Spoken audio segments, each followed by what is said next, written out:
દોસ્તો, હું ગોપાલ ઇટાલિયા. દોસ્તો, આજે ગુજરાતની વિધાનસભાના સત્રની જાહેરાત થઈ છે. તારીખ 8, 9 અને 10મી સપ્ટેમ્બરના રોજ, એટલે કે 3 દિવસ સુધી ગુજરાતની વિધાનસભાનું સત્ર ચાલશે. વિસાવદર, ભેસાણ અને જુનાગઢ ગ્રામ્યના મતદારોએ મને ધારાસભ્ય બનાવ્યા પછી પ્રથમ વખત હું આ સત્રમાં ઉપસ્થિત રહેવાનો છું. ત્યારે મારી પોતાની એવી લાગણી છે કે આખા ગુજરાતના હજારો લોકો પોતાના મનમાં કોઈ પ્રશ્ન હોય, કોઈ સમસ્યા હોય, કોઈ માહિતી હોય તે મારા સુધી પહોંચાડે.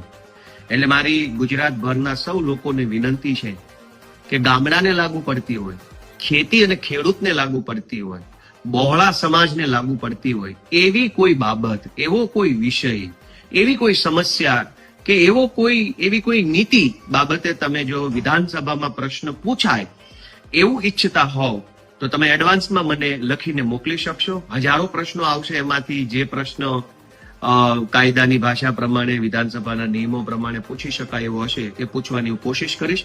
અત્યારે મને પોતાને પણ એક ખુશી છે કે વિસાવદરની જનતાએ મને લાયક બનાવ્યો છે કે હું વિધાનસભામાં પ્રશ્ન પૂછી શકું. પણ આ પ્રશ્ન મારી મરજીથી નહીં, ગુજરાતની જનતાની મરજીથી હું પૂછવા માંગુ છું. એટલે તમારી કોઈ પણ વાત મોકલવા માટે ઈમેલ એડ્રેસ gopal21@gmail.com.